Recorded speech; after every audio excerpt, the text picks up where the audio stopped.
tempo está gostoso como uma boa cerveja gelada. Aliás, o programa de hoje é dedicado a ela, a cerveja. A bebida é o negócio da família Gontijo, que toca a cervejaria Gontes, no Distrito Federal. O investimento começou tímido de forma artesanal, mas cresceu e atualmente já conta com a fabricação de várias marcas. Esta é a história que você acompanha a partir de agora. Aprecie com moderação.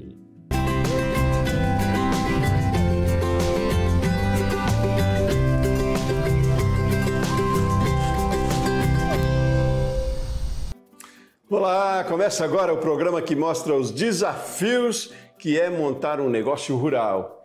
Esse é o Empreender no Campo. Seja muito bem-vindo. E no programa de hoje nós vamos conversar com Denise Teixeira. Ela é especialista em microempreendimentos, registro de marcas no Instituto Nacional de Propriedade Industrial e Expansão de Empresas.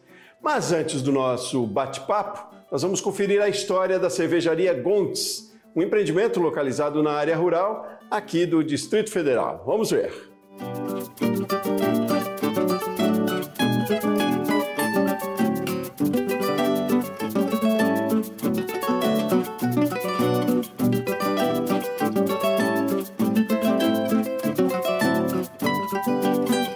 Tá bom. Leandro César de Azevedo Gontijo, eu sou empresário e mestre cervejeiro na cervejaria Gontes, tenho 29 anos. Então, a gente gosta de contar essa história voltando um pouquinho antes de dizer assim, de abrir a fábrica, propriamente dito. A gente começou produzindo cerveja quando eu dei um presente para o meu pai de Dia dos Pais.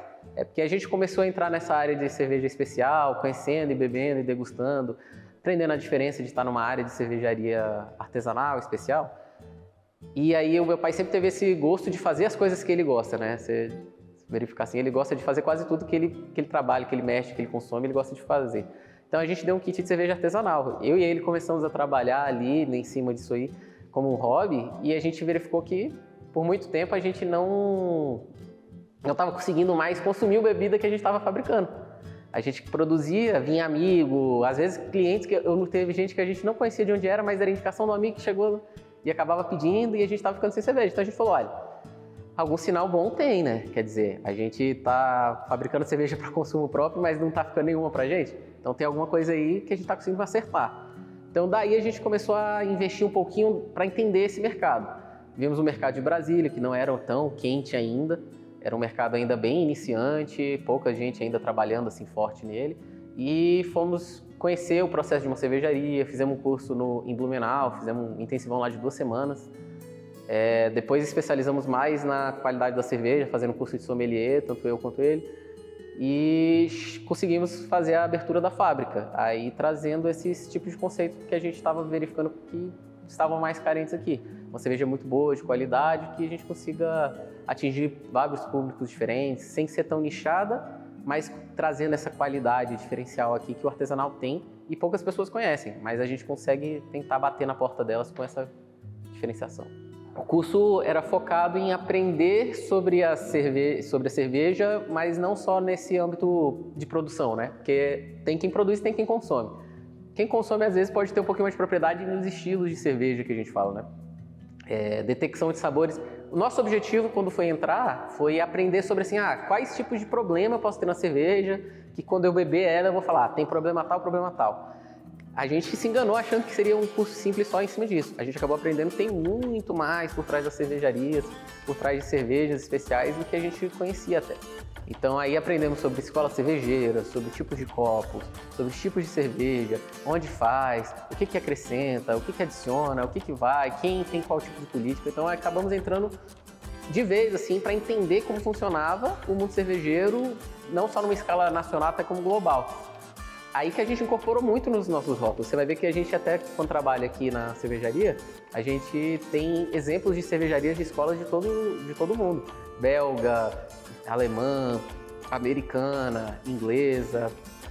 Então a gente trouxe assim, um pouquinho de cada escola para poder compor o nosso catálogo hoje.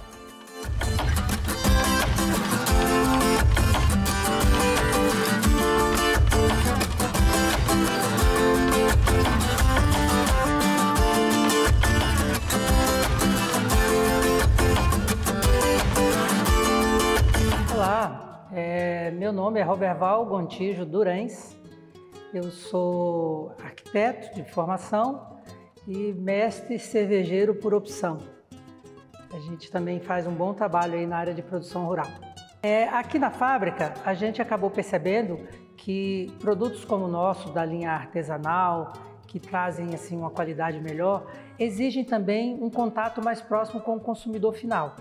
E a gente quer mostrar o nosso trabalho diretamente a esses consumidores, trazendo eles aqui para a fábrica. Aqui na fábrica nós teremos junto um pub, que nós faremos eventos com demonstração da forma de fabricação da cerveja e a gente pode fazer a degustação desses rótulos bem à vontade, num ambiente que a gente pretende que seja bem gostoso, bem familiar. A manutenção aqui funciona a partir de um fluxo já desenhado desde o início na fábrica. Então nós temos a entrada de produtos separadas, aí vem aqui para a parte de cima onde a gente guarda os lúpulos, passa por todo o processo e sai pela porta do outro lado sem nenhum tipo de contaminação cruzada.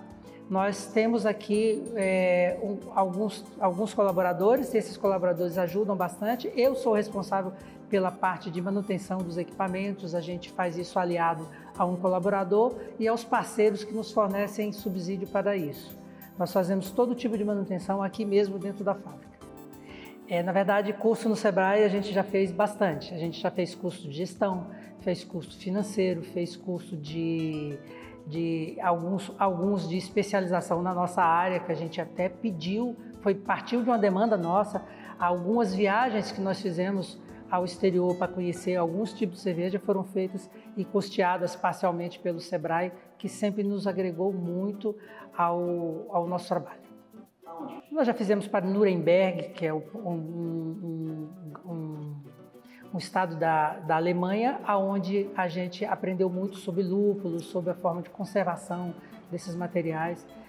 Já estivemos na Holanda para poder ver material também cervejeiro, já tivemos no Chile, em vários lugares a gente já teve com o apoio do Sebrae.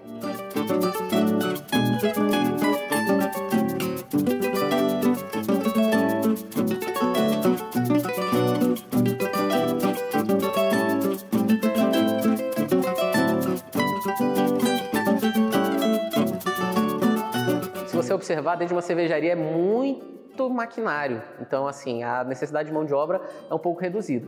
O que acontece na escalação, o escalonamento dela? A gente começa a contratar mais quando a gente divide turnos duplos, por exemplo.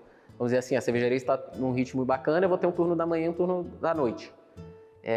Quando a gente vai ter mais maquinários e uma demanda maior. Se tiver invase todo dia, essas coisas, você vai ver que a gente vai precisando ter mais mão de obra. Aí a gente setoriza as coisas. Hoje já tem os setores, né? A gente separa aqui em setores de produção, invase, adega e logística. Então hoje elas estão praticamente gerenciadas só com uma pessoa e eu tenho um auxiliar que ele faz um auxílio de todas essas partes, por isso que são 5. É um em cada responsável e um que é auxiliar deles todos, porque hoje cada um ele consegue atender essa demanda extra que tiver em cada um dos locais. No momento em que cada setor fica um pouquinho mais cheio, a gente consegue estar colocando mais pessoas ali dentro de cada área, dependendo do show. Pois é, o processo começa primeiro aqui na nossa cozinha, né? A gente chama de cozinha não à toa não, fazer cerveja é quase como fazer uma comida. A gente tem uma receitinha que a gente desenvolveu para a nossa cerveja e o que a gente faz? Você começa moendo os grãos, você moe os grãos para poder quebrar aquele negócio, quebrar o grão e expor o amido que a gente fala, né? Que é a parte de dentro do grão. Quando você come o grão, você lembra que ele tem a casquinha e tem por dentro ele tem um pouquinho mais durinho, né? A gente quebra isso aí a gente cozinha isso literalmente, com várias temperaturas para fazer ativações de enzima. Não vou ser muito técnico não, mas você quer fazer ativação de várias enzimas em temperaturas diferentes. Depois disso aí você leva para esse caldo que tirou dessa quebra de enzimas para a fervura. Na fervura a gente vai fazer a adição de lúpulo. O lúpulo é aquele que é responsável para dar amargor à cerveja e eu digo também alguns sabores de frutas, de gramíneos, coisas assim que são ligadas a plantas, geralmente. O lúpulo é bem responsável por isso, porque ele tem uma parte tanto de amargor como de sabores desses específicos. Depois que está fervido esse mosto, a gente resfria ele e adiciona levedura. Levedura é um serzinho vivo que ele consome o açúcar que é gerado ali nesse malte moído para transformar em CO2 e álcool. A base dele é fazer isso. Algumas cervejas pedem que ele produza outras coisas, mas a maioria das cervejas, cervejas leves principalmente, você vai gerar CO2 e álcool. Depois que ele consome esse açúcar, libera o CO2 e o álcool da cerveja, você tem um produto semi-pronto. A gente deixa maturando mais um tempo dentro do tanque, depois da fermentação, para justamente decantar essas sujeiras, resto de malte, resto de lúpulo, o próprio fermento ele fica em suspensão, né? Aí você deixa um tempinho ali em baixa temperatura para ele dar uma limpada e ficar com esse brilho bonito que ela tem depois.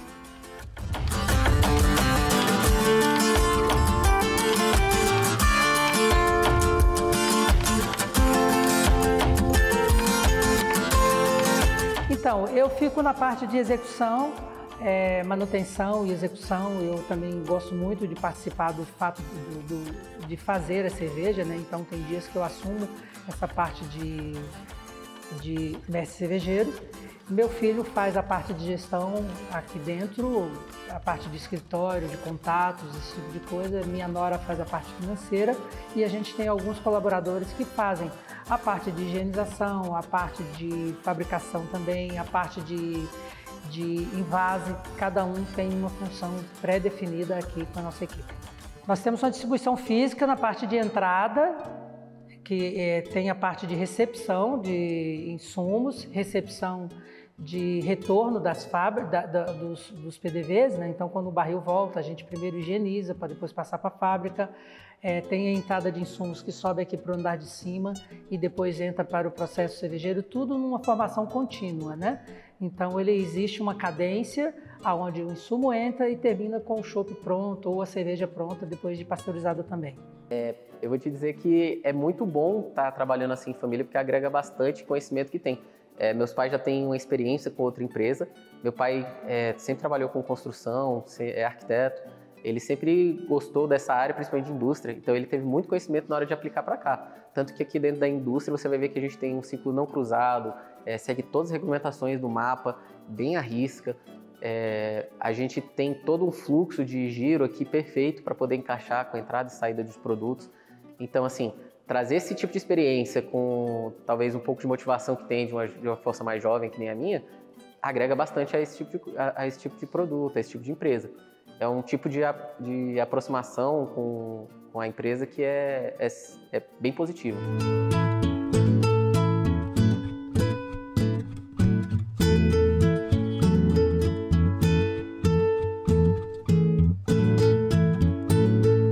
Olha aí, de um hobby nasceu um negócio, né? Que história interessante.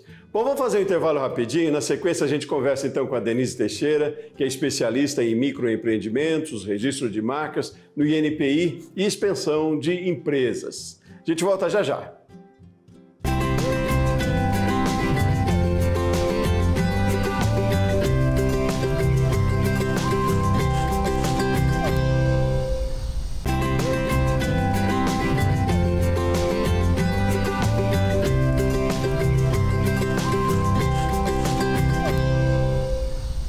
Muito bem, estamos de volta com Empreender no Campo e agora a gente sim bate o papo, vai conversar com Denise Teixeira, está aqui comigo. Denise, seja muito bem-vinda.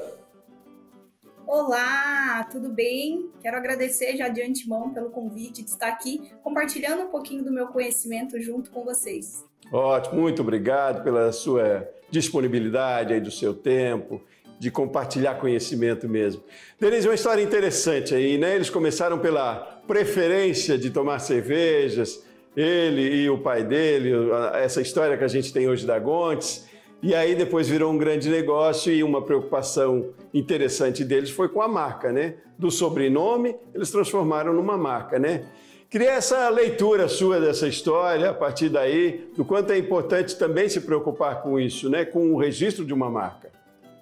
Sim, o registro de marca é extremamente importante para qualquer pessoa que tenha um negócio hoje. É o único local que te dá uma garantia e uma segurança de que a marca seja realmente sua é o INPI, que é o Instituto Nacional de Propriedade Industrial, onde você faz a proteção da sua marca ali e o seu concorrente ou qualquer outra empresa, ele não consegue te copiar, ele não consegue usar aquela marca ali porque ela passa a ser sua. Então é muito importante, né, para os empreendedores que estão começando iniciando e que já tem um negócio, fazer a proteção da sua marca diante do INPI. Eu costumo falar sempre que as pessoas acreditam que domínio de site e CNPJ já é uma garantia que a marca é sua, e é muito pelo contrário. Somente quando a sua marca tem a proteção dentro do INPI, ela realmente passa a ser uma marca que tem uma valentia. Mas então, mais do que ou além de garantir que a sua marca não seja copiada por outra, há o risco também de se usar uma marca que já é de uso também, né? Como é que se atenta para isso? Como é que se descobre? Como é que é feito esse trabalho para também não correr num risco de cometer um erro, né? Sim, isso é um ponto fundamental que eu costumo falar, né, para os empreendedores, que antes de você iniciar o negócio, é importante você fazer a pesquisa dentro do INPI, buscar um profissional para pesquisar se aquele nome que você desenvolveu aí, que você pensa em criar, já é de uma outra empresa. Porque na maioria das vezes você pode pensar em um nome que seja comum e uma outra empresa já use, e você pode aí correr grandes problemas, né, briga na justiça e até receber uma multa. Sem contar que isso é um custo, né? Quer dizer, você pensa, tem que fazer um investimento para o registro correto, porque o não fazer ou tentar corrigir é um custo maior, né? Esse é um grande investimento, Denise. Como é que é esse processo? Como é que eu chego até o registro da minha marca? As pessoas costumam ter medo de que o registro de marca é algo que acaba sendo muito caro. E hoje eu posso te falar que não é um investimento que você faz, porque a marca, né, do seu negócio é um dos bens mais preciosos que você precisa garantir, precisa fazer essa proteção. Então eu recomendo que você busque um profissional, chegue até ele. O processo de registro, ele leva em torno de 12 meses para o INPI aprovar, então não é algo que acontece de forma rápida, tem toda uma aprovação ali, tem um julgamento final onde ele vai determinar se a marca realmente pode ser sua ou não. Então é importante buscar de um profissional que seja capacitado dentro dessa área para te guiar para os caminhos certos. Mas em termos gerais, Denise, qual é o critério básico que o INPI considera? E também a diferença para segmento, a gente está tratando aqui da área rural, e o segmento da área de alimentos também, que é a cerveja, né? Mas qual é o critério básico de regra geral? Excelente pergunta, tá? Então, dentro do INPI, a sua marca, ela se enquadra dentro de uma classificação, cada segmento tem, né, uma classificação diferente que você pode incluir ali. Então, no segmento do pessoal aí da cervejaria, eles podem colocar a marca dele dentro da proteção da produção da cerveja, que é algo extremamente importante, que eles possam ser o próprio fabricante ali. E eles também têm que colocar, né, na parte de vendas, né, onde eles conseguem fazer toda a distribuição ali e venda do produto deles. Então, você precisa entender realmente qual que é o segmento do seu negócio para que venha fazer esse registro dentro do INPI. O que a marca precisa ter, né, é um nome, e ela não pode ser acompanhada de um slogan. Vamos te dar um exemplo assim, cervejaria mais poderosa. Nesse sentido, assim, o INPI ele reconhece que seja um slogan, né? Ou a melhor cervejaria. Então, isso ele acaba não dando originalidade dentro da sua marca. Então, o que o pessoal da cervejaria fez, eles fizeram a junção aí de um sobrenome, foi algo que ficou legal e foi onde eles conseguiram aí o registro da sua marca. Legal, interessante. Bom, e a gente imagina de marca, o LEMP sempre nos remete a grandes empresas, as grandes corporações, marcas conhecidas, né? E aí eu, aproveitando a sua especialidade com microempreendimentos, talvez seja interessante reforçar isso, né? Que é importante a marca, independente do tamanho da sua empresa, né? Seja ela pequena ou não, mas é pela identidade que é, né, Denise? O quanto isso é um ativo forte também nos negócios. Sim, a marca ela é um dos ativos importantes dentro do negócio, porque o empreendedor ele vai lá, ele cria todo um posicionamento, ele faz conexão com as outras pessoas que estão ali do outro lado, ele faz a sua marca realmente, né, ser algo que as pessoas se apaixonam e conheçam mais do seu mercado. Então é importante você ir lá, fazer a proteção da sua marca, ter o registro dentro do INPI, e não é algo que é só para empresas que estão aí grandes dentro do mercado. Você, pequeno empreendedor que está começando aí o seu negócio, é extremamente importante você já buscar, né, um profissional que faça esse tipo de serviço para você fazer a proteção da sua marca. Agora, qual é a diferença? E existe, né, entre a marca, o nome e o logo, né, o desenho dessa marca, o design dela. São coisas diferentes. A marca é um registro oficial lá, né? Me conte um pouco mais para a gente não confundir também. Sim, a marca, ela é o nome do seu negócio, é aquilo que você escolheu para levar ali, e tem a logotipo, que é o símbolo que representa a sua marca, que pode ser composto de algum desenho, né, ou da própria letra ali que representa o seu negócio. Então, dentro do INPI, você consegue fazer o registro na parte mista, que seria do nome e da logotipo, ou somente do nome, ou somente da logotipo, que são duas coisas diferentes. O meu recomendado é que você faça das duas formas, né, que a gente chama de mista, que daí você protege tanto o nome quanto o símbolo, né, a logotipo do seu negócio. Mas não é obrigado a fazer os 2 registros? Só da marca? Em princípio, não. Do logotipo é uma opção? Não, acaba sendo algo opcional, mas que é extremamente importante você fazer. Porque se você protege só o seu nome, a sua logo ela fica aí livre para que outra pessoa possa vir a te copiar. Então, eu recomendo que seja feito um registro de forma mista, tanto do nome quanto da logotipo. E no caso do logotipo, o prazo também é de 10 anos, se precisar mudar? Porque a gente vê muitas mudanças em logotipos de empresas, né? Uma forma que dá para ser feita é fazer ela sem cores, né? Porque o que tem muito de mudança é que às vezes a marca passa por algum posicionamento diferente, ela acaba alterando, fazendo alterações ali nas cores, mas é esse prazo de 10 anos mesmo. Bom, o INPI faz o registro da marca, né? E trabalha também com expansão da marca. O que a gente caracteriza como expansão da marca? É que foi isso com o Leandro, né? O Leandro, ele buscou multicanais aí, formas de expandir o seu negócio, onde ele entrou para o iFood, e existe outras plataformas também que você, empreendedor do campo, pode estar buscando, né? Então ele buscou o iFood, ele foi para a revenda dos produtos dele, e você também pode estar buscando aí multicanais para fazer a expansão do seu negócio. Então, interessante no caso do Leandro, que era um hobby, né?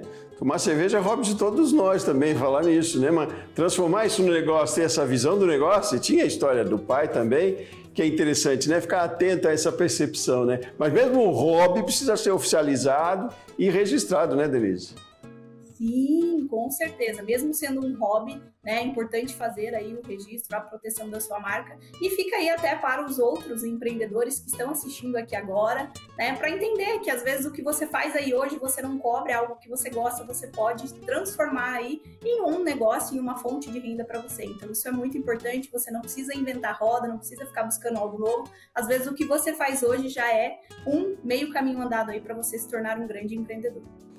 Agora, Denise, é muito comum também no campo, como no caso aí do Leandro que a gente viu, uma ramificação de um negócio dele. Começou lá produzindo cerveja, mas hoje já virou um grande negócio e aí tem outras unidades. Enfim, aí quando a gente muda, e aí no campo eu digo porque também lá às vezes você é produtor de grãos, mas aí de repente abre um restaurante. Quando a gente muda ou ramifica ou amplia, dá essa expansão, é preciso a gente pensar também em registros diferentes? O mesmo registro vale para vários negócios no mesmo empreendimento? Como é que funciona isso legalmente?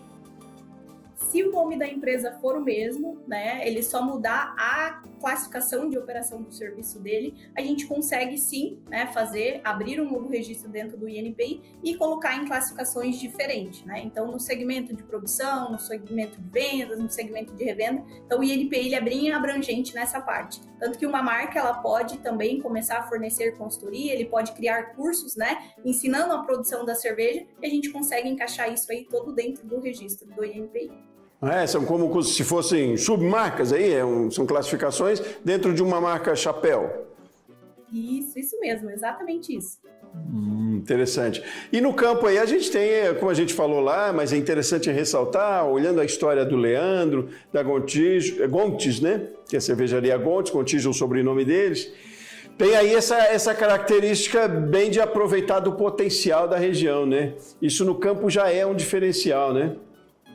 Que legal, isso é um ponto importante também, né, de você aproveitar o que você já tem ali. E um ponto bem legal também do Leandro foi o que ele fez, ele foi buscar conhecimento, né, ele foi buscar conhecer novos estados, o que estava acontecendo lá fora, né, para entender o que eu posso trazer para dentro do meu negócio de novo, porque a busca pelo conhecimento não pode parar, né, o empreendedor ele não pode achar que ele chegou num ponto e que aquilo ali está bom, ele precisa buscar conhecimento, principalmente estudar o mercado, ver o que está acontecendo, analisar os concorrentes. Esse ponto de analisar o concorrente eu acho fundamental, é você olhar para dentro do negócio do concorrente e falar o que eu posso fazer de melhor ou o que o meu concorrente não faz que eu posso estar aplicando dentro do meu negócio. Às vezes até trazer o concorrente para parceria, né? Às vezes o que é concorrência pode virar parceria. E às vezes também ficar muito atento para nichos, né? Ele tinha lá o hobby pela cerveja e entrou no nicho, eu não sei se considera-se mais nicho, mas enfim, no diferencial de cerveja artesanal também, né? Só isso já favorece quase que aí para a gente fazer um registro de marcas e que isso seja eficiente, se consiga expandir também. É essa busca, né, Denise, sempre por além do conhecimento, capacitação, mas está sempre atento o que pode vir de lá para cá, né? Eu digo do consumidor para cá, né? Do que a gente tem talvez de deficiência, entre aspas, no mercado e que pode servir aí e virar um grande negócio, né? Às vezes as pessoas dizem, não, eu não vou transformar um negócio meu um hobby meu em negócio, porque eu não tenho mais hobby. Mas não, pode ser um grande negócio e com hobby sim. Mas a atenção nossa aqui hoje, tendo a história aí da Gontes como referência, é para a importância de fazer o registro da marca, porque se um negócio como esse ganha força, ganha expressão, e aí o nome é muito importante, é preciso que ele seja preservado, né? É uma preservação interessante, necessária, e não é só concluindo, Denise, com o seu raciocínio aí. Sim, é extremamente importante, tá? Então não espere somente o seu negócio crescer para você fazer a proteção da sua marca. Você que está iniciando aí, antes de você lançar o nome no mercado, fazer todo um posicionamento da sua marca, ter aí clientes, é importante que você faça aí a proteção, se proteja, porque quando você começar a crescer e expandir o seu negócio, você já está aí garantido que ninguém vai te copiar. Ótimo, Denise Teixeira, muitíssimo obrigado pela sua participação aqui com a gente, pelos esclarecimentos, a troca de informações que eu tenho certeza serão muito úteis aí para quem está com a ideia de empreender, quem já empreendeu e aqui puxando a brasa para a nossa sardinha, para o campo aqui, né? A gente está falando de empreendimentos no campo. Denise, muitíssimo obrigado por participar aqui com a gente, viu? Eu que agradeço pela oportunidade de compartilhar aqui um pouquinho com vocês e com todos aí que estão no campo. Então, meu muito obrigado. Muito bem, Empreender no Campo fica por aqui então, mas continue, fique ligado nas nossas redes sociais que lá tem conteúdo exclusivo para você que quer empreender também. O programa termina por aqui, mas ele está lá na íntegra, no YouTube, no canal Empreender. Obrigado também pela sua companhia, te aguardo no próximo programa do Empreender no Campo. Até mais!